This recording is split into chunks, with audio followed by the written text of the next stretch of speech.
اختيارات اليوم على البداية بالنسبة لطارق السكتيوي، الاعتماد على المادي الأحرار في حراسة المرمى. أناس باش رقم 3، مروان الوادني رقم 4، 8 خالد ايتور خان، 13 بوشعيب العراسي، 17 يوسف بالعمري، 18 عماد الرياحي، 19 أيوب مولوعة، 24 ربيع حريمات. وسيكون القائد بالمناسبة جدا، نتكلم عن 23 درجة حرارية والرطوبة عادية جدا. يعمور المغربي يدرك ويعرف تماما مراكز الأسماء المغربية. هنا التسديدة والضربة الأولى لأنغولا، لكن مرة جانبية. حذاري من التسديدات وحذاري من الضربات والكرات والفرص الأولى لمنتخب أنغولا. هذه الإعادة مرة أخرى. المغربي لم يخسر ولا مباراة افتتاحية في الشان في كل مشاركاته الأربعة الماضية. لا في رواندا والجنرال محمد فاخر في رواندا. انطلاقة هنا أنغوليا، التسديدة ولكنها بعيدة تماما، تخرج إلى ضربة مرمى للمادي الأحرار. التسديدة الماضية إذا من سينفذ؟ مرفوعة بالراس، الراسية ممكن بوشعيب على الراسي، والكرة في طريقة للتماس لفائدة منتخب أنغولا. الصورة بوشعيب مراوي ارفع يا مراوي، ارفع كرة يا مراوي وبالراس ممكن، ولكن حارس المرمى نيبلو يتصدى. ممتاز ربيع حريمات، كيف راوغ الأول، كيف مر من الثاني، كيف أعطى باس في الجهة اليمنى. يخرج يقطع الكرة، أوسي يرفع، أوسي بالراس بوشعيب العراسي. محمد مفيد، أين العرضية يا مفيد؟ العرضية والمتابعة، الكرة الثانية، التسديدة مرة جانبية. الكرة تمر جانبا عن طريق خالد ايتور خان. أول تسديدة لأيتور خان من خارج منطقة الجزاء، وأول صعود لمحمد مفيد هجوميا، أول صعود. هذه الإعادة، وتكلم دائما عن ضغط المنتخب المغربي. كرة للأمام والرأسية بعد ذلك، لكن حارس المرمى نيبلو يتابع كرة الوادني. ممتاز الوادني، ارتقاء أعلى من الجميع، ولكن الضربة الرأسية هنا كانت في متناول حارس المرمى نيبلو. مراوي ارفع يا مراوي، مرر يا مراوي، والتسديدة الأولى والثانية، اضرب في الزاوية 90، في الزاوية 90، والكرة اوت إلى الركنية. يا سلام يا سلام على هذه الكرة وعلى هذه التسديدة. هذه الإعادة ما فيهاش تسلل، ما فيهاش تسلل. انطلاقة صحيحة يا مراوي الباس، الكرة الأولى، الضربة الثانية رايحة للزاوية. الكرة هنا التحرك بشكل ممتاز إلى ربيع، الباس رايح، هو جول. الضربة هذه المرة في الشباك يا الرياحي. تذكر يا الرياحي ماذا قلت، القادم إن شاء الله في الشباك. الباس من أجمل ما يكون، والرياحي يكمل إلى الشباك. هذه المرة الطريق سالك للمرمى الأنغولية. 1-0 لأسود الأطلس. هنا الزئير للرياحي، وهنا الفرحة للرياحي مع بقية الزملاء. عماد الرياحي لاعب النادي البركانية يأتي بالضربة الأولى، بالفرحة الأولى للجماهير المغربية في مدرجات نيايو. يا سلام يا سلام، قلت ومشاهدينا الكرام.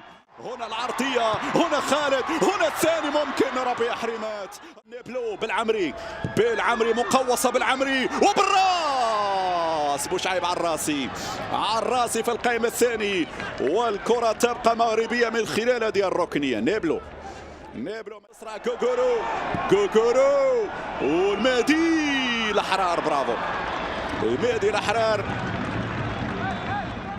تقدير قطع الكرة. المهدي انتهى الشوط الأول، سينتهي الشوط الأول بتقدم المغرب 1-0 أمام أنغولا. إذا الصافرة الكاميرونية الآن تضع نقطة نهاية الجولة الأولى. 1-0 عماد الرياحي بعد أسيست خيالي ورايا من طرف اللاعب ربيع حريمات. مشاهدينا الكرام، شكرا لكم على المتابعة. ألقاكم بعد على مدار أسبوع هنا في نيروبي لكتيبة المدرب طارق السكتيوي. إذا لمن ينضم إلينا في هذه اللحظات، هذا هو اليوم الثاني من فعاليات الشان والمقامة بكينيا وتنزانيا وأوغندا. هذه المجموعة الثانية، المغرب في واصل على الطرف الأيمن. أكيد ستكون هناك ردود فعل أنغولية، ولكن المادي برافو. من عليم المساحة موجودة، أينك يا مفيد؟ بالراس يا مفيد. لحظات صعبة الآن على دفاع المنتخب المغربي للإخراج. برافو على مستوى الشان. هاتريك في 2018 أمام المنتخب الغيني، بينما كرة بينية امشي إمكانية الثاني، والدفاع في آخر لحظة يبعد الكرة إلى التماس. هل فيها تسلل؟ إذا الراية ترفع، وضعية تسلل في اللقطة الماضية.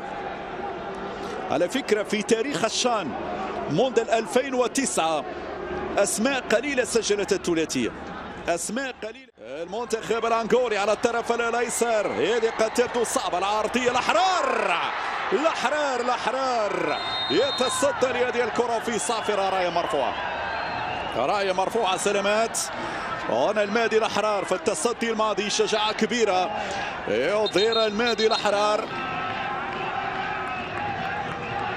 هذه السنة على فكرة، ولا بد أن نشيد ونشير إلى هذه المسألة. لاحظ هنا لا وجود للتسلل، بأسماء مهمة جدا.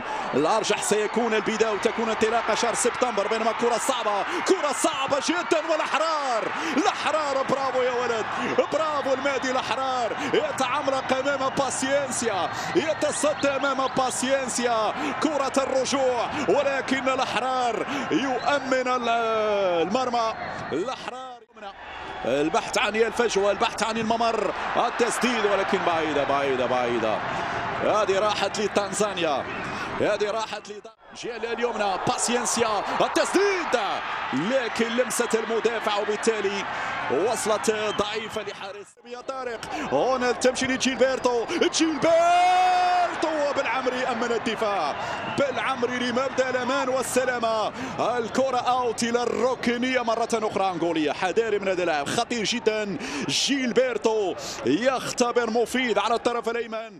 يا بابا انطلق من الجهة اليسرى. مروعة في الانتظار، مروعة مرة أمامك.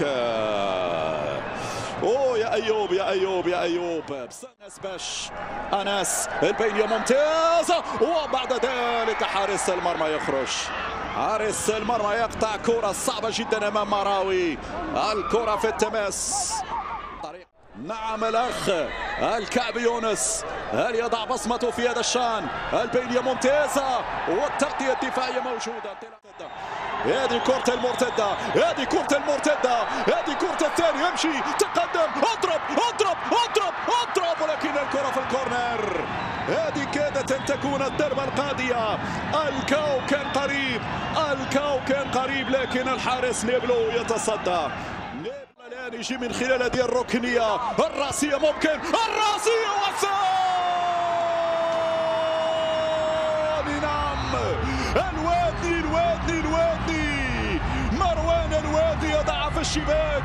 الكاو ياتي في الدقيقة 82. هنا السجدة لطارق السكتيوي، فرحة لطارق السكتيوي. يعرف أهمية البدايات، أهمية الانطلاقة، أهمية ال3 نقاط في الدور الرسمي الأول. الوادي البرج العالي، الوادي المتألق دفاعيا، حاضر هجوميا، إغالة الكل ويضع الكرة في الشباك. قلت إن شاء الله يجي الثاني، إن شاء الله تجي الضربة الأخيرة. كرة على الجهة اليسرى مغربية الآن، بينيا الثالث امشي يا بونكسوت، الثالث يا بونكسوت. غير معقول. الثالث يضيع في هذه اللحظات. كرة الخلاص وكرة الثلاثية. بونكسوت هل كان في وضعية التسلل؟ هذه الإعادة. هذه الكرة العرضية بالراس، والمادي الأحرار إلى الركنية. عسال صافرة الكاميرونية تنهي هذا الحوار بانتصار مستحق للمنتخب المغربي 2-0.